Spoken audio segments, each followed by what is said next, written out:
మంత్రి గారు చెప్పిందని నో డిస్కషన్. హైటెక్ సిటీ ఎవరు లీజ్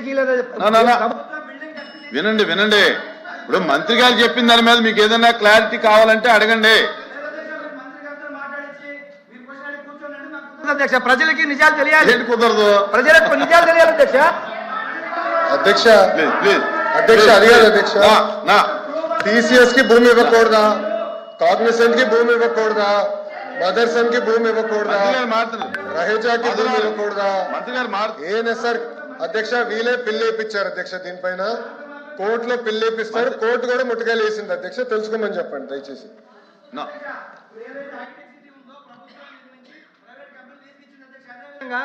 ఇప్పుడు అధ్యక్ష మేము గూగుల్ మేము తీసుకొచ్చిన డేటా సెంటర్ ని వాళ్ళు కూడా దాన్ని అరే ఇది డిస్కషన్ కాదండి, చూడండి క్వశ్చన్ వేరు ఇది వేరు. నా ప్లీజ్ ప్లీజ్ ప్లీజ్ కంక్లూడ్. నా నా నా question number 14237 minister for Durgesh గారు. నా నా నా ఎల్ఓపి గారు కూర్చోండి. ఎల్ఓపి గారు మాధవ్ గారు కూర్చోవాలి, మాధవ్ గారు కూర్చోవాలి. నా ఎల్ఓపి గారు అధ్యక్ష బాబు మాధవ్ గారు, అరే అరే ఏ వాట్ ఈస్ దిస్? మాధవ్ గారు ఎల్ఓపి గారు మాట్లాడుతుంటే నువ్వు కూర్చోవా, చూసుకో సభలో ఏం జరుగుతుందో చూడు.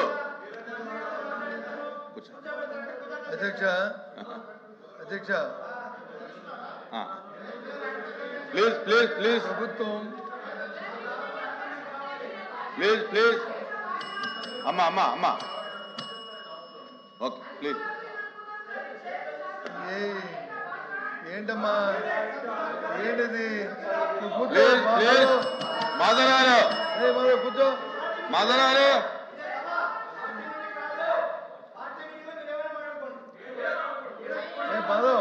మాధవ్ గారు అమ్మా అమ్మా అమ్మా కూర్చోండి. విప్ గారు కూర్చోండి, విప్ గారు కూర్చోండి. Please please please. అధ్యక్ష ఇది మొదటి ప్రశ్న. ప్రభుత్వం వచ్చి ఏదో వారికున్న టెక్నికల్లో లేకపోతే వారికున్న బిజినెస్ కారణాల వల్ల 8వ ప్రశ్న మొదటి ప్రశ్నగా తీసుకొచ్చారు. మన సాంప్రదాయం ప్రకారం మొదటి ప్రశ్నకి సభ్యుడు ఎవరైతే చేశారో వాళ్ళు, సెకండ్ సెక్రటరీ వాళ్ళందరూ అడిగిన తర్వాత అప్పుడు మీరు తీస్తారు. ఫస్ట్ సెక్రటరీ ఇంకా మాట్లాడుతున్నాడు, సెకండ్ సెక్రటరీ ఇంకా ఉన్నారు, వారు ఇద్దరు అయిన తర్వాత దాన్ని అప్పుడు చెప్పారండి. ఇంకా సబ్జెక్ట్లోకి పోతే మంత్రి గారు చెప్పారు ఏమని, రియల్ ఎస్టేట్ కంపెనీ కూడా 99 పైసలకి ఇచ్చుకోవచ్చు ఇస్తున్నామని చెప్పారు. మా సభ్యుడు వచ్చి అది రియల్ ఎస్టేట్ కంపెనీ ఏ రకంగా ఇస్తారని చెప్పి అడుగుతున్నాడు. దానికి వచ్చి మరి మీరు సెకండ్ క్వశ్చన్కి వెళ్ళిపోతుంది, అది ధర్మం కాదు కదా అధ్యక్ష. ఇప్పుడు క్వశ్చన్ కి రిలేటెడ్ గా అడగాలి తప్ప మొత్తం పరిశ్రమలు రాష్ట్రంలో జరుగుతున్నటువంటి వ్యవస్థ గురించి మాట్లాడితే అది కరెక్ట్ కాదు కదా. నేను వ్యవస్థ గురించి మాట్లాడే రిలేటెడ్ అడగమనండి. ఎల్ఓపి గారు క్వశ్చన్ కి రిలేటెడ్ అడగమనండి. దీంట్లో 3 క్వశ్చన్లు అడిగారు, ఆ 3 క్వశ్చన్లకి మంత్రి గారు సూటిగా సమాధానం చెప్పారు. దాని మీద ఏదైనా డౌట్ ఉంటే క్లారిఫికేషన్ కావాలంటే అడగమనండి. అంతే తప్ప టోటల్ ఇండస్ట్రియల్ పాలసీ మీద అవన్నీ జరగాలంటే దాన్ని షార్ట్ డిస్కషన్ పెట్టాలి తప్ప దీంట్లో ఎలాగొస్తాయి అన్ని. దయచేసి మన మంత్రి గారు కూడా మన మినిస్టర్ గారు కూడా మధ్యలో ఇంటర్వ్యూ అయ్యారు, ఆయన కూడా చెప్పారు షార్ట్ డిస్కషన్. దాని మీద ఎవరి అభిప్రాయాలు వరకు ఉన్నాయి. దయచేసి ముందు ఆ క్వశ్చన్ కంప్లీట్ అయితే దాని మీద మా విధానం కూడా, మా పార్టీ విధానం కూడా మాకు ఉంది. దయచేసి మేము దీనికి చెప్పదలుచుకున్నాం కాబట్టి ఆ సభ్యుడికి తర్వాత సెకండ్ సెక్రటరీకి అవకాశం ఇవ్వండి అధ్యక్ష. ఆ తర్వాత థర్డ్ పర్సన్కి మరి క్వశ్చన్ మీద అడగమనండి, ఇబ్బంది ఏం లేదు. క్వశ్చన్ మీద అడగమనండి. ఓకే ఉండు అయిపోయింది. దాని మీదే ఒక్క నిమిషం. మీది కంప్లీట్ అయిందండి, మీకు కంప్లీట్ అయిందా? అందుకని సభ్యుడికి ఆ తర్వాత వచ్చి సెకండ్ సెంటర్కి ఇచ్చిన తర్వాత దాన్ని మీరు మీ బిజినెస్ మీరు అడిగితే మాకు అభ్యంతరం లేదు. అంటే డిబేట్ అవ్వకుండా అడగమనండి, ఇబ్బంది ఏం లేదు.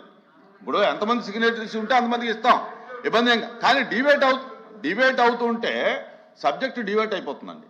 అది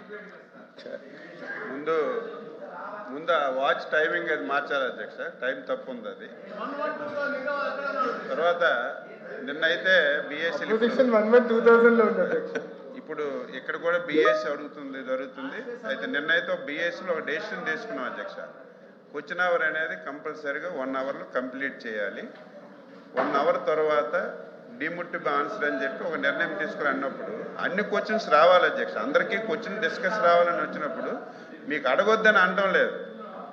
సంబంధం లేనివి లేకపోతే మొత్తం అన్నీ కలిసి అడిగితే దానివల్ల సమయం కూడా వేస్ట్ అవుతుంది. ఎల్ఓపి గారు ఏంటంటే ఇది పెద్దరికం ఉపయోగించాలి. మీరు పెద్దవాళ్ళు పెద్దరికం ఉపయోగించి హౌస్ చక్కగా జరగడానికి అన్ని క్వశ్చన్స్ డిస్కస్ రావడానికి ఉపయోగించాలి. ఇప్పుడు ఇంత క్లారిటీగా మీరు అడిగిన క్వశ్చన్కి ఎంత క్లారిటీగా చెప్పారు. రహీజా అనేది ఒక రియల్ ఎస్టేట్ వ్యవస్థ కాదు. రహేజా వాళ్ళు బిల్డింగ్లు కట్టిన తర్వాత ఆ బిల్డింగ్లో కూడా చాలా పరిశ్రమలు వచ్చాయి. ఆ పరిశ్రమల ద్వారా లక్షలాది మందికి ఉద్యోగాలు వచ్చాయని స్పష్టంగా చెప్పారు. ప్రూవ్ అయింది హైదరాబాద్లో. అదే పద్ధతిలో విశాఖపట్నం కూడా చేస్తున్నారని చెప్తే మళ్ళీ డొంక తిరుగుడుగా రియల్ ఎస్టేట్కి ఇస్తున్నామని మంత్రి గారు చెప్పారు, ఒప్పుకుంటున్నారు. ఆ రకంగా మాట్లాడడం విధానం కాదు. ఏదైనా కొత్తగా అడగండి. మీరు మంత్రి గారు చెప్పారు 5 కంపెనీలు కానీ, లేదు 6వ కంపెనీకి ఇచ్చారు, ఈ కంపెనీకి ఇచ్చి మీరు చెప్పడం లేదు 99 పైసలని. అలాంటివి అడిగితే చెప్పడానికి సిద్ధంగా ఉన్నాం. కానీ సంబంధం లేని క్వశ్చన్స్ చేసి సమయం మీరు ఎంతమందిగానే ఇవ్వచ్చు. 10 గంటలు 1 గంట సేపు అయిన తర్వాత డిమిటివ్ ఆన్సర్ అని చెప్పకుండా అన్ని క్వశ్చన్స్ వచ్చినట్టుగా చేయమని మా విజ్ఞప్తి. మంత్రి గారు ఓకే, మాధవరారు సూట్ గా మీ డౌట్ ఏమైనా ఉంటే క్లారిటీ కావాలంటే అడగండి.